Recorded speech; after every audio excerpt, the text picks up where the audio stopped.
Right, is everybody ready? Has everybody got their clipboards? Yes! Right, in we go then. It's the Greek vases we're going to be looking at first. Come on then.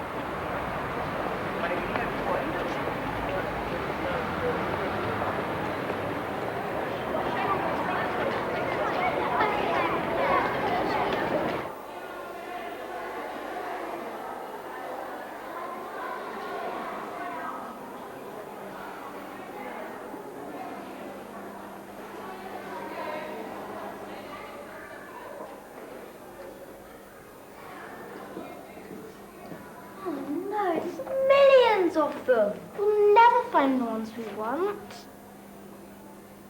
They all look the same. Absolute rubbish. What did you say? Wasn't me. But there's no one else. Only about 3,000 Greeks in here. It's coming from there, Philip. It's inside the case. Oh, well, of course we're inside the case. Where do you think we are? It's them. That man and the woman. Ah, brilliant. Got there at last. Well, for your information, I'm called Glaucon. And I'm Cleo. What about you two? What are you doing with those tablets? The clipboards, you mean? Well, we're doing a project on the Greeks and we have to find some of the Greek gods and goddesses on the vases. Find the following. Hera, Athena, Zeus and Hephaestus. Hey, you seem to have an awful lot of gods. Of course we do. Doesn't everyone? I don't think so. Well, you'll find Hera and Athena in the next case. Middle shelf. Right. Hera is the goddess of marriage and the home. Got her. And Athena is the woman with the shield. There she is. And you'll find the other two in the next case. Go on, bottom row, centre pot. Kill two birds with one stone. Zeus is the one with the wreath. He's the king of the gods. Very powerful, very strong. You need to be when you're married to a goddess like Hera. The man with the axe, that's Hephaestus, the god of blacksmiths and craftsmen. Who's the little one? Oh, that's Athena again. It shows how she was born. Zeus had been complaining for ages about a headache. Too much nectar, the other gods thought. Touch of the morning after. But he went on moaning about his head, and finally he asked Hephaestus to cut his head open with an axe. And out jumped Athena, fully grown. Right, done that. We've also got to find out about Greek temples. Yes, well, you need to go to Greece for that. But we've got to be back in school in 3 hours. I see. What do you think, Cleo? Send for Athena. Exactly. You see, Athena is the goddess of wisdom. She can solve all problems. And she comes to the aid of deserving mortals.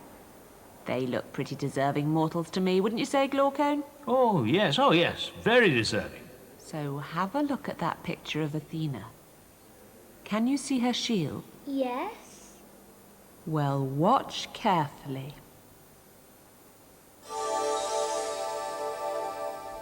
There's Britain. And now we're traveling across Europe and down to this country, Greece.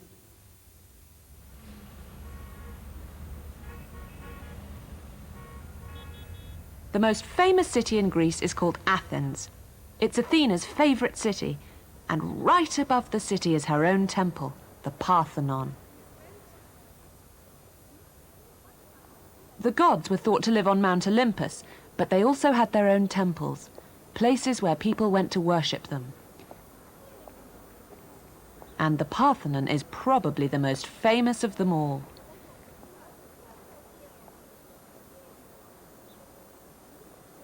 But the one I like best is just across the way from the Parthenon. A temple to the god Hephaestus. Most temples were designed in the same way. Columns round the four sides, and a triangular piece on top called the pediment. The columns have these grooves in them, all the way round. And above the columns, there would often be carvings. They've nearly all disappeared now. That's what happens with time passing. Things change. But in the old days, the carvings showed the labours of Herakles. The labours of Herakles. That's not part of our project. Yes, we've got to find out what happened to him. You mean you don't know? What do you think of that, Glaucon? Oh, dear, shocking ignorance. Sit back, you two, and I'll tell you all about it.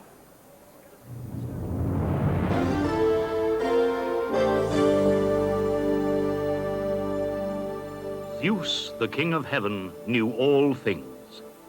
He knew what people were thinking before they knew it themselves. He understood that before the end of time, the giants would attack the gods. And he knew that only a boy born to a god and a mortal woman would be able to destroy them. So Zeus came down to earth.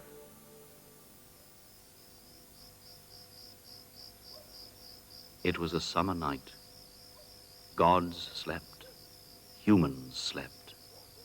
Somewhere, far away as a dream, a dog barked. The dry, warm air was sweet with lavender. And in that night, Zeus came down to earth. He had disguised himself as the husband of Alcmene, the most loyal and beautiful woman in Greece. And Alcmene, loyal Alcmene, held out her arms to the man she thought was her husband. After 9 months, Alcmene gave birth to twin sons. The elder was Herakles, son of Zeus. And the younger, born the next day, was the son of Alcmene's real husband, Amphitryon. Hera, goddess of marriage, was jealous when she discovered that her husband Zeus had deserted her. Herakles was born on Earth, so he can stay on Earth. He'll never be immortal. Then Zeus had another idea. Once more he visited the earth. He took the sleeping Herakles and quietly laid him at the sleeping Hera's breast. As baby Herakles sucked greedily, Zeus bent over him. "The milk of a goddess," he whispered. "Now you too will live forever." Then he spirited Herakles back down again to his cradle in Greece. As he did so, drops of Hera's milk fell from Herakles' mouth, a spray of shining night flowers. People call them the Milky Way.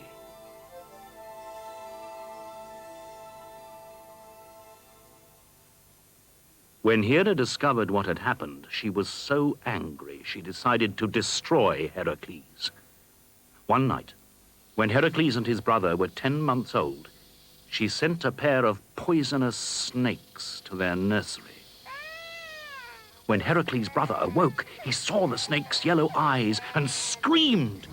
His father, Amphitryon, ran into the nursery with drawn sword, and the sight he saw amazed him. Herakles had grabbed one snake in each fist. With his left hand, he was squeezing. With his right hand, he was squeezing. Then he stepped out of the shield and showed Amphitryon the snakes. 2 glistening coils, 2 limp ropes. He had strangled them both. As the years went by, Herakles grew stronger and stronger. Massive shoulders, the neck of an ox, the chest of a lion.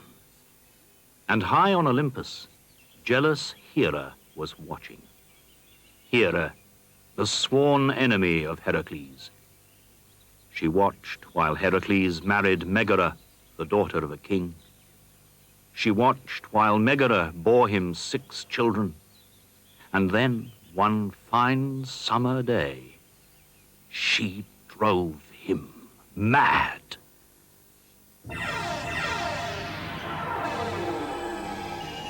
Herakles' wife and children were playing under the great flapping plane tree. As he stared at them, the world around him began to roar and whirl.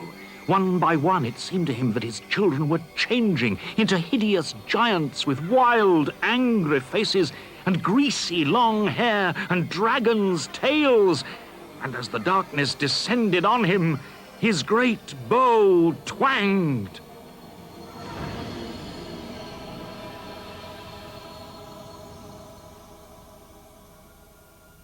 When Hera took away Herakles' madness, he saw to his horror what he had done.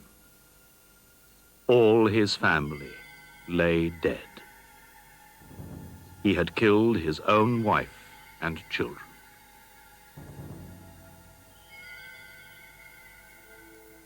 In his sorrow and despair, he trudged north to Delphi. He would visit the cave of the dragon priestess, and there he would seek help. As he entered the cave, the priestess peered up at him. It's you, is it, Herakles? I knew you'd come. You knew this? And I know that you have murdered those you love most. Tell me then, how can I live with this? You must make a sacrifice of yourself.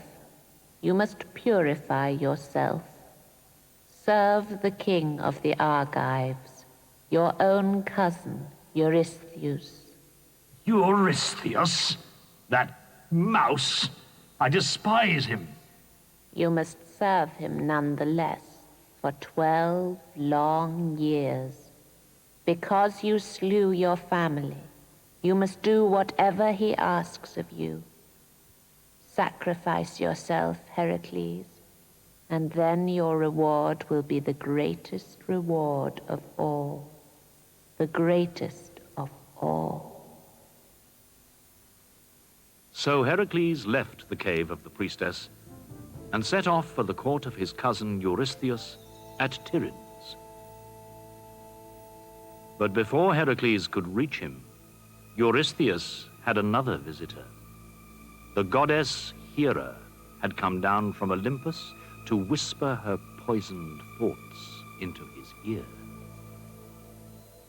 Eurystheus, you must set Herakles 12 terrible tasks. Set him labors that bruise his bones and break his back.